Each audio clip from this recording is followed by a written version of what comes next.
Thank you. Please join me in a flag salute, and then followed by that, Zane will start us off with the four-way test.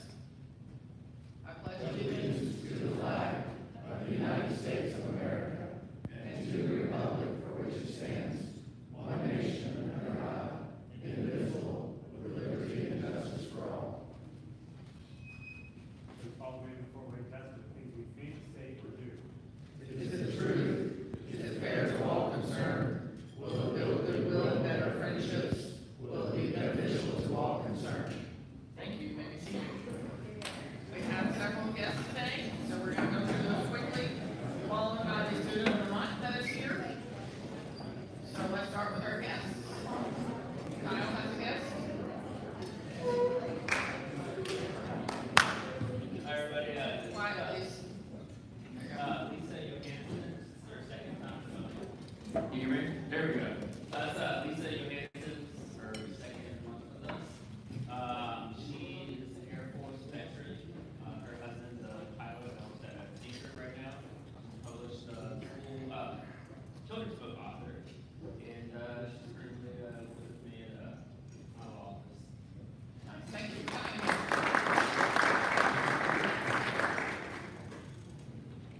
Liz McKown has a guest. Dennis has a guest, sorry. I have a guest, Lisa Mock is the manager of external affairs at the Red Hills Museum of Art. Hi, please welcome me in joining Robin Castleberry, who is the Executive Director of Marketing Communications at More Norman.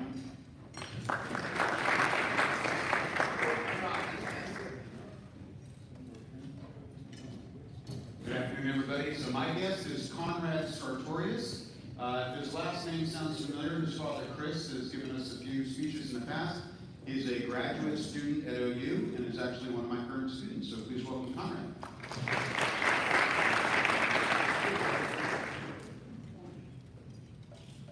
And Liz, who's doing Student of the Month?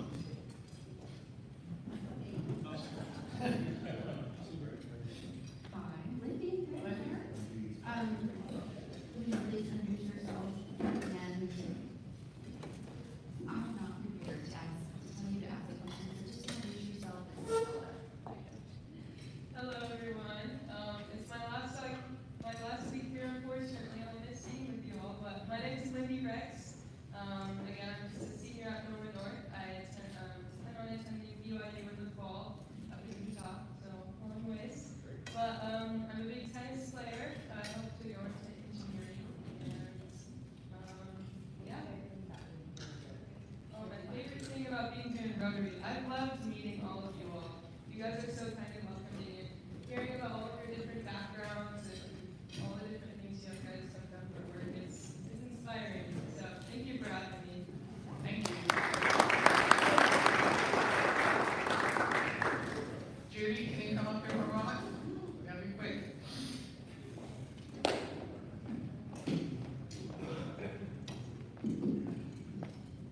Y'all know it's a special day when Judy comes up front. Hey everybody, it's baseball season, and what song would we sing when it's baseball season? Like, we got words up here, just in case you forgot. All right, ready? Take me out to the ball game, take me out to the ground, buy me some peanuts and cracker jacks. I don't care if I never get back, for it's root for the Sooners. If they don't win, it's a shame, for it's 1, 2, 3 strikes, you're out of the old ball game.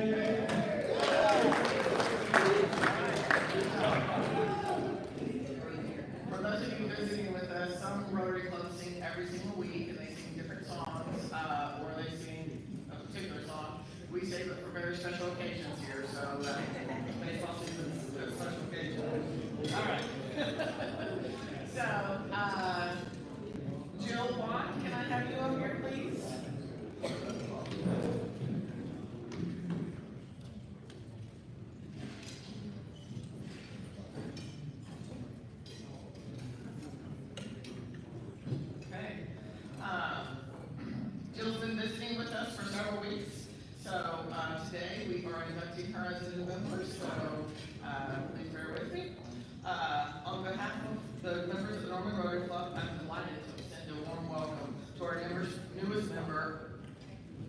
Jill Bond. Joining Rotary is not just about becoming a member of a club. It's about becoming a part of a global community dedicated to making a positive difference in the world. As a Rotary Club, we uphold the values of service, integrity, diversity, and leadership. We are united in our commitment to improving lives locally and globally through our various service projects and initiatives. Jill, we're excited to have you join us on this journey of service and fellowship.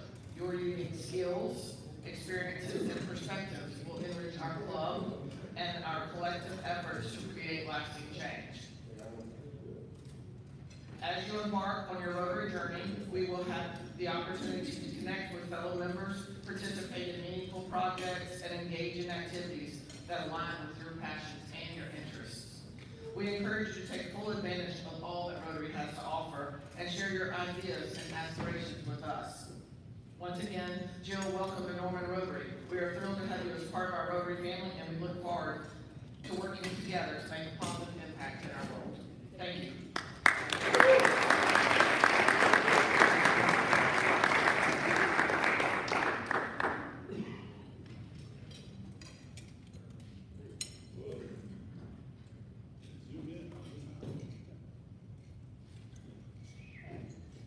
Here's your information booklet and certificate and stuff. Okay, thank you. We're so happy to have you in our club.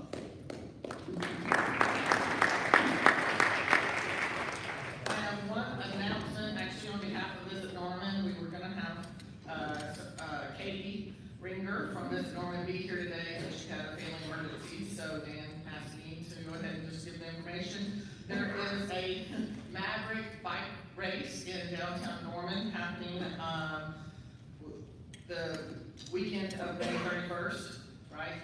Yes. So, Campus Corner on May 31st, downtown on June 1st. Okay, so here are the details. They are looking for volunteers for it, and they've asked us to help out if we can, since we help with the Fury half marathon. I almost said 5K run, I'm sorry. They also have a 5K run. But Saturday, May 31st, the ride will be down on Campus Corner, and they'll need volunteers for that.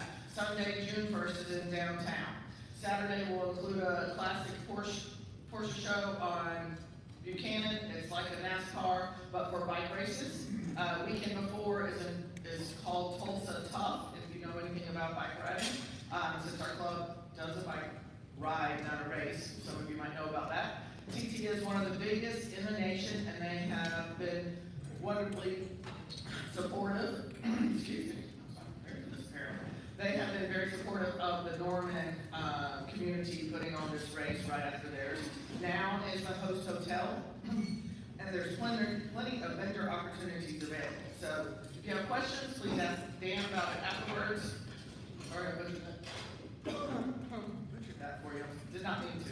So look forward to that, and with no further ado, I need Bill to come up real quick, please. And Steve Wood. And Steve Wood. Finally, he's here. Goodness, you made it to me, Steve. Finally, you're finally here. This is an honor for you today. He is a Paul Harris Fellow +8. He's been doing this a long time, continuous giver.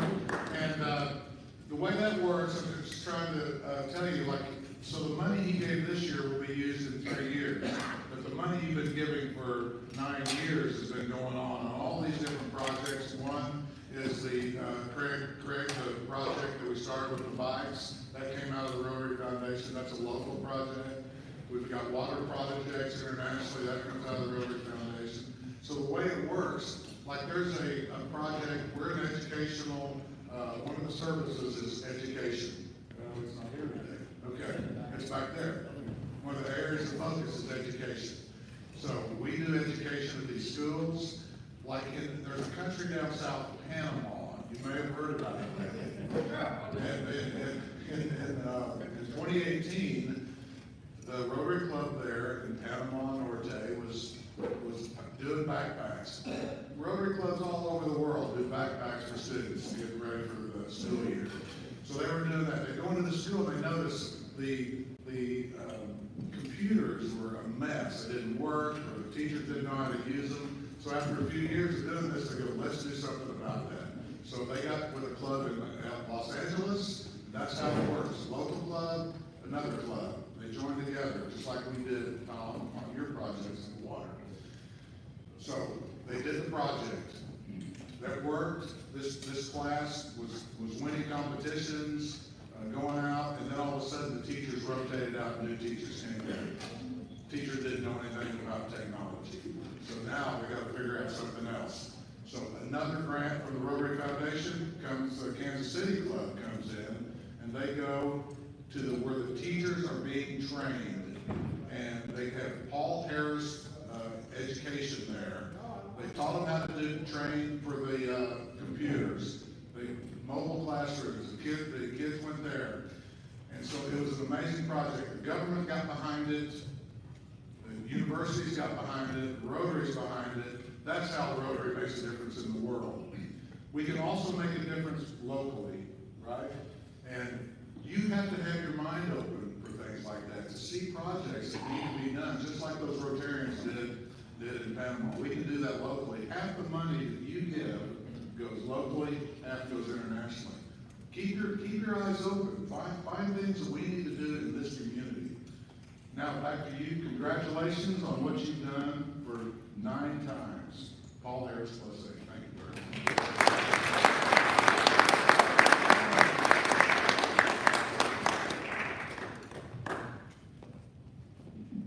Okay, I'm gonna go ahead and get us started with the speaker. He's someone I know kind of well. So don't laugh when I read his bio to you. Because I asked him, I don't know what to say. Richard has spent 27 years working in the housing industry as a home builder, real estate developer, and community designer. He focuses on low-impact development techniques integrated into open space communities.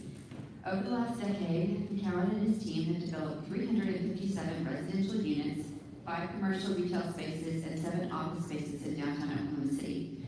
Richard continues to work on both suburban greenfield development and urban infill. He's married to a wonderful woman. And we have 2 kids, Madeline and Olivia. Richard.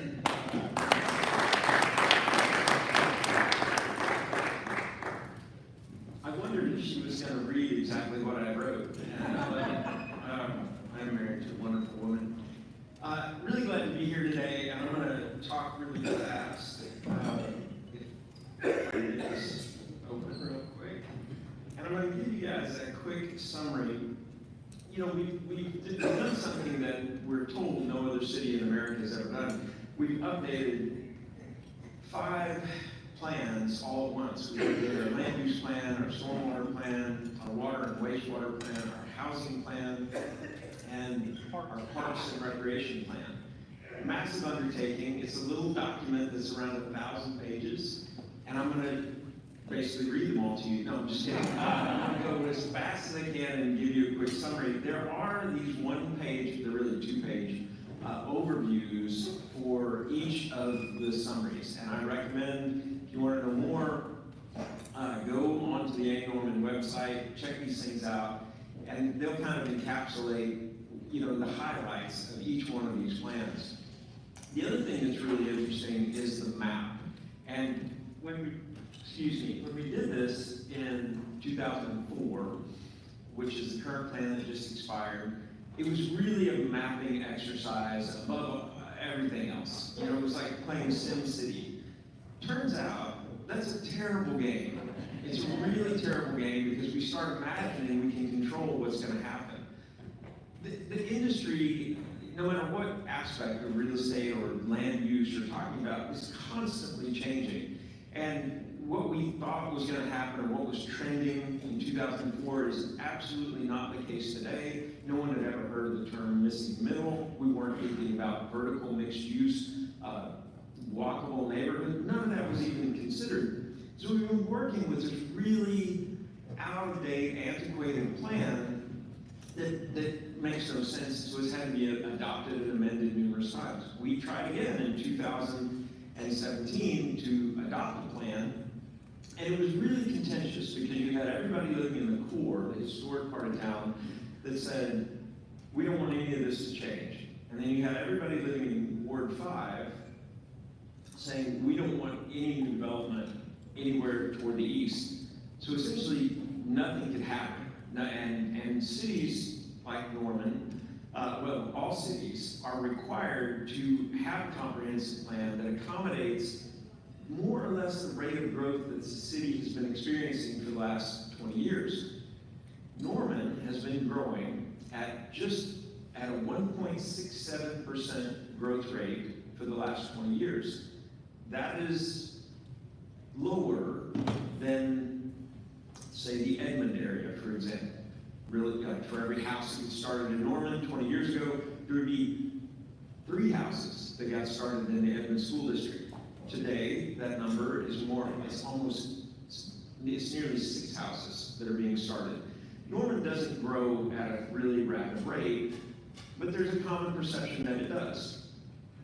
We're making this plan to accommodate a 1.5 rate of growth. If we don't plan for it, it's just going to happen.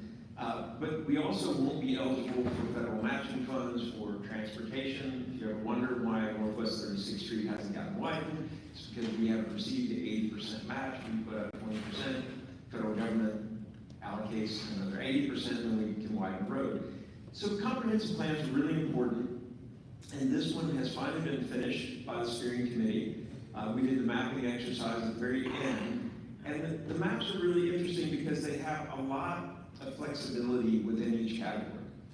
Well, I was the chair of the housing subcommittee, and we've spent a lot of time, we've worked on this plan for over a year and a half, trying to figure out how can we accommodate new housing types that are coming along, and how can we accommodate a broader group of people, and how can we develop new neighborhoods that are going to be working in concert with our aims and ambitions regarding protecting the lake, just to keep it simple. You know, we talk a lot about the Little River watershed. It's an impaired water body. Lake Thunderbird, we get almost 80% of our drinking water from Lake Thunderbird. It's really an important source for us, both recreationally as well as our biggest source of potable water. So what can we be doing? Well, one of the main things that bubbled up out of all of this was to modernize our development regulations. And this plan is basically going to be a guide to show us how we're going to need to rewrite all the rules around how neighborhoods get developed. This first picture I'm showing you, this is it's actually a piece of land in North Oklahoma City. It's 160 acres. It's got 790 homes on it. This is very typical.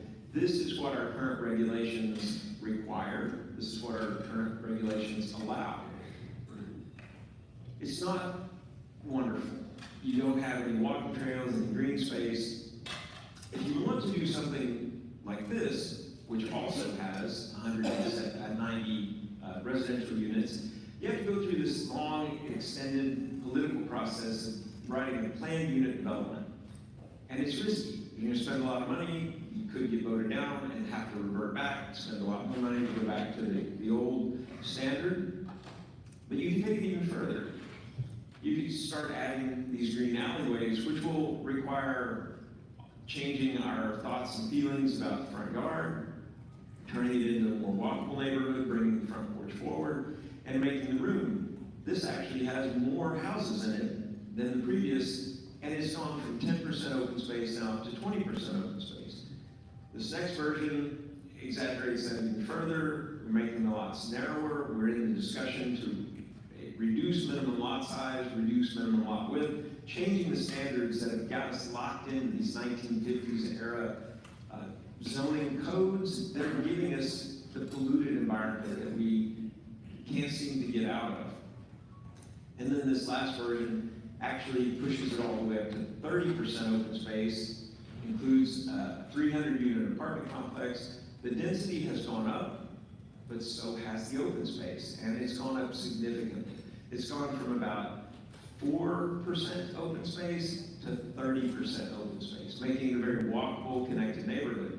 The goal in rewriting our regulations for how you do real estate development in Norman is basically to protect our drinking water and to make that last slide how things get done.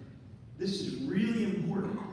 20 years ago, the 200 biggest home building companies in the country built 20% of the houses being constructed in the United States. It's kind of interesting. Ideal Homes, that I'm part of, and Home Creations, both are in that group of 200 largest home building companies. Last year, half of the houses that were built in America were built by 10 companies that are publicly traded. The giant companies have become mega companies. D.R. Horton, Lennar, they're now up to building 85,000 houses a year. We're happy to build maybe 300, 350. We're trying to write these rules around corporate home builders, which will be the home builders that will be housing future generations. The industry's just going that way, and we've got to do everything we can to make it the default solution to build green infrastructure to protect the environment we live in. So it's really exciting. All right, another one of our goals is to create a variety of housing type across the diversity of design approaches. What on earth does that mean? Well, one thing we're going to do here is we're going to create a bunch of create acceptable plans. Can't really say they're pre-approved, but let's say, there's been a lot of heated discussion over the last decade around the redevelopment here in the core, and it's mostly over, it's over a lot of things. Several cities, other college towns like us, have gone to this solution. They've used the term pattern zoning. We don't like that for legal reasons. But this little beautiful bungalow sketch on the screen is actually a 3-bedroom apartment. There's 2 on the downstairs, it's a 2-bedroom and a 1-bedroom, and then there's another 2-bedroom apartment upstairs. It's got enough parking in the back to accommodate everything. If you're in Bryan, Texas, you can just go pick up this plan. If you buy a 50-foot lot in the heart of the town, it's just available. And all you need to do is create a plot plan, which is a very cheap thing to create. And then you pull your building permit and you build it. You paint it whatever color you want. But it reduces this, all of the bickering. We've agreed upon these plans, we like what they look like, and we can just move forward. Norman is proposing to develop maybe around 6, maybe 8 pre-approved plans, including some accessory dwelling units. I bet that doesn't mean much to many of you. That's also known as a backyard cottage. It's now legal if you want a backyard cottage. Liz and I are going to build one in our backyard soon. If you want a backyard cottage, you can have one. We've effectively made, where every home in Norman, every single-family home can now have a second home on it. It's limited to 650 square feet, but it's a very vital source of affordable housing. So another one of our goals is to increase attainable, accessible housing, and this is to take care of low income, mobility, supportive services, these kinds of things, and it's to also enhance and expand the existing housing stock. And I've got another example of that. I'm going to show you one of those slides. Oh, all right. Jump forward. There are a lot of details in these next 2 goals. I sort of jumped over one. So let me go to goal 4. Enhance and promote infill opportunities for existing neighborhoods. This is interesting. We had 2 parallel processes running in Norman over the last 2 years. One, the A. Norman land use plan, and then the second one was the Strong Towns Initiative. Did any of you guys hear about the Strong Towns Initiative? Basically, we had a group saying, hey, how can we use what's already here? There's a lot of streets, water lines, sewer lines already in place. How can we make the term thicken up the built infrastructure? And if you think about cities we all jump on airplanes and go visit, like Paris or London, those cities are working with the same street grid that they were hundreds of years ago. They just tear things down and thicken them up, make them more dense, build them back, utilizing the same water lines, sewer lines, and streets. So what might that look like in this next iteration in Norman? So here's an example of one of my dearest friend's homes. This is a 17,000 square foot lot with a 2,200 square foot house sitting on it. There's no sidewalk in front of this house. This was built sometime in the 50s. So what if we start transforming this house by adding a sidewalk, adding a rain garden, because in this core part of town, there's no detention, there's no flood control measures whatsoever, no water quality improvement, anything. So if we build a little rain garden out there in the tree lawn, and then we add some trees, those things go a long way toward slowing down the rate of runoff and reducing flooding into Normandy Creek, Merkle Creek, etc. But that also, if we're going to do that, we could build into the front yard. We could expand it in this particular instance up to an 800 square foot addition. I've often said, you know, when Sue was still alive, Liz and I could have bought her house, built a new kitchen onto the front of it, remodeled the interior, and then we could have built a 650 square foot backyard cottage for Sue. It was accessible for a wheelchair, walker. I had to go take all the doors off of her house to try and make it somewhat ADA compliant. What's interesting here, this is still a really green home site. We haven't disturbed any of the existing trees. On the other hand, if you go visit some Texas cities, which haven't done some creative things like this, her house, which could have been bought after she passed away for around $260,000, this is a neighborhood not far from campus. We've seen redevelopment in Texas cities where somebody would buy a $260,000 lot, tear the thing all the way down, and build a giant mega house, like is shown here in white, covering over the whole thing. And it would be perfectly in compliance with the current set of rules we have. So, you know, while we've taken this from a single-family home and then possibly created it into a two-family, or maybe even that front yard expansion is a small apartment, this is what it could look like, building toward the street, which is really interesting because now we've got more walkable engagement between the front porch and the sidewalk.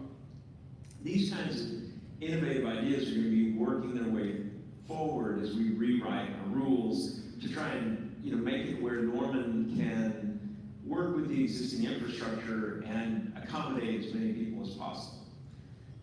Another thing we're wanting to do is to have really clear, understandable goals. The home building industry is dominated by professionals. It's intimidating. It's very capital intensive. I've got friends who've gone in and tried to remodel houses, and it's just so hard to navigate the bureaucracy, the paperwork, the red tape. And we're looking at different ways in the housing plan of how to make that more clear. It could be a bunch of YouTube videos. It could be just a central gathering resource to make it easier if you want to take on a project. And I'm going to quit right there. I may have already ran over all the time. I meant to bring my stopwatch. And then I'm happy to try and answer some questions. I know that was really brief for a 1,000-page document. Are there any questions? Okay. So, Richard, good ideas and things, but there's some of us, my generation, that wants a big yard. I don't want my front door to be 4 feet from the sidewalk and have people constantly walking by. Are there going to be protections for my neighborhoods? And I'll give you a good example. If all is classified as the mini dorms down around campus, Yeah. somebody built under the current codes back then a real nice place right on Boyd. Well, new city council, new ideas, 2 monster things on either side of them. Totally screwed them. Is there going to be some way to where my neighborhood, somebody doesn't build an apartment in their backyard and expand their driveway, and now we've got 5 cars and any protections? Well, it's a great question, and I certainly probably went over the map too quickly. This land use map that we spent a tremendous amount of time on drills deeply down into incredible, there's a whole other map that's a new tool we've never had. It's called Character Area Map. And it's got very specific locations, historic neighborhoods, the character of a single family community where things don't need to be changed or shouldn't be changed, and those are going to be protected by those character area maps. when you drive down other neighborhoods that are lacking reinvestment, the simple problem, if you've got a house that's selling for $162,000 and you want to buy it and remodel it significantly, and you go to your lender and you say, hey, I want to do a $100,000 remodel on this, your lender is going to say, well, the house next door sold for 107, or where was I? 265. The house next door sold for 275. The one across the street sold for 250. We'll make you a $15,000 loan. So you're going to have to come out of pocket with $80,000 to remodel that. Essentially, neighborhoods get frozen, and you've got a whole bunch of neighborhoods in that 1950s, 60s, 70s era, where if we make it legal to go in and build like another dwelling unit, like a small apartment onto the front, or just remodel it to, upgrade the house and make it much more square footage, or, and, you can build the ADU. Now we're looking at a totally different pro forma. An appraiser is going to be looking at that saying, oh, well, I'm not now comparing it to a bunch of single family houses. This is income producing property, and yeah, we'll loan you $300,000 to make all of these different improvements because there's the cash flow to support it. So it's going to be a variety of things. What we don't want to get stuck in is this world of saying, well, just because I want a large front yard, which I don't, and if I had enough time, I'd probably talk you out of, the hanging on to the large front yard. It's the single largest source of pollution that creates a 100-mile dead zone in the Gulf of Mexico every single summer. Like, it's the largest irrigated crop in the country. It's 4 times the size of the corn crop, and we fertilize it for no reason whatsoever. And all of that fertilizer, phosphorus and nitrogen, just gets washed away. Plants literally cannot take up what we're dumping on their yards.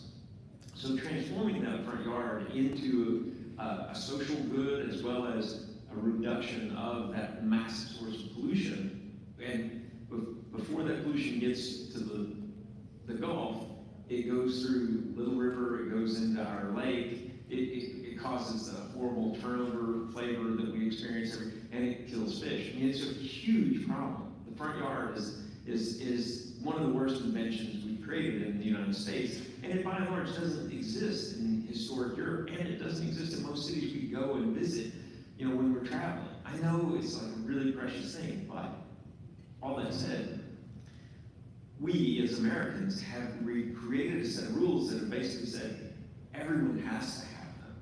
We've made it illegal to do anything other than that. And that's what we're trying to do with this update, is say, how can we unlock neighborhoods that are stuck, frozen in time, can't get reinvestment, and they're just sort of gonna wait there until the cost of housing in Norman gets like it is in some Texas cities where people are going, well, I'm gonna just buy a $250,000 house, scrape it, and build a monster house back. Because that isn't a good result either for neighborhoods. It isn't really a good result for the overall quality of housing in our town. It's a bit long answer. Dave, there was somebody else over here that had their hand up first, but go ahead. I served on the city council. I represented Norman on the ACOG board, and I was aware back in the early 2000s of all the discussions about wastewater and utilities and the need for providing income to provide for our wastewater. Norman has twice voted down very comprehensive wastewater utility fees. When you designing this thing, Stormwater or wastewater? I'm sorry, stormwater. I Thank was wrong. Stormwater. Yeah. When you design this, are you designing it saying we're never going to pass away a stormwater utility, or are you assuming that someday we will? It's a really great question. And, this stormwater utility is going to be a struggle to pass in Norman. And if you have a home that was built before 1982, your house doesn't have any flood control measures built into the neighborhood when it was created. What do I mean by that? If it was a neighborhood that was developed before 1982, there's no detention pond. There's nothing that's protecting the downstream neighbors. Nothing protecting the creeks from being overwhelmed every time it rains. So Normandy Creek, Merkle Creek, Imhoff Creek, and Bishops Creek are the main core creeks in the parts of Norman that were developed prior to 1982. Those creeks are wildly impaired. When we did our stormwater master plan, I want to say in 2013, the budget was like $92 million just to work on those creeks. Ward 5 is saying we're not voting to fix those creeks. And all of the neighborhoods that have extensive stormwater control measures being built in, that have been built since 1982, don't want to pay to retrofit all of the houses in the older parts of town.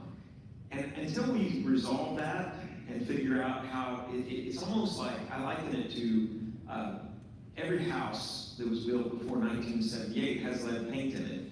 I mean, lead paint was how you made white paint before 1978. It's almost like we were passing a tax to remediate lead paint out of all the homes built before 1978 and having everyone pay for that.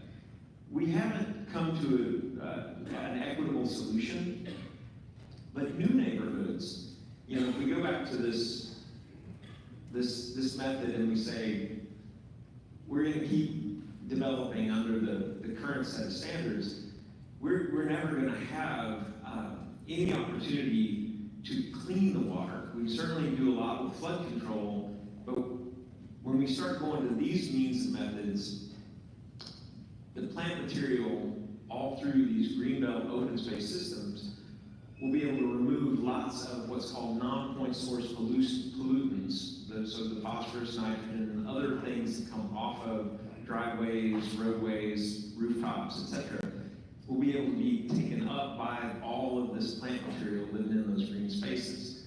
So I don't know that we'll ever pass a stormwater utility fee, but we certainly don't have to have it in order to make these changes to protect our water. I don't know if I really answered your question, but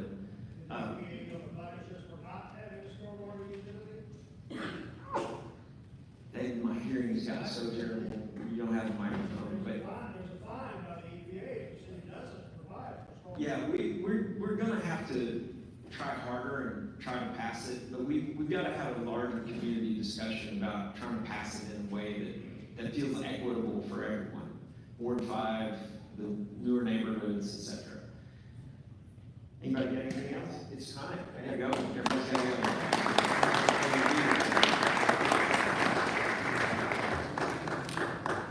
Thank you so much, Richard. That was very informative, and I do appreciate you filling in on the fly. We decided 3 weeks in a row with Liz and Liz was probably not going to be that great. Thank you so much for speaking today.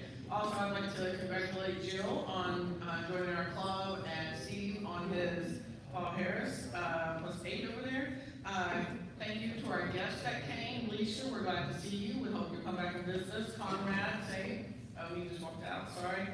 Lisa, you're here with Kyle. Thank you so much for coming. And Robin, it's so great to see you here. Lindy, I hope you've had a great month visiting with us. We really appreciate you being coming to our Rotary Club. And if you ever want to come back, you can always come visit. So don't forget about the Maverick race. I'll send an email out about volunteering, and I'll have an attachment that will give you the schedule so you can go watch it and participate and be supportive of this awesome event coming. I am a huge fan of it. There's Twilight in Athens, so y'all know I'm Georgia girl, so I'm glad it's coming here now. So with no further ado, happy spring, and we'll be dismissed. Thank you. Have a great day.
What? You listen to check yourself? Can't imagine.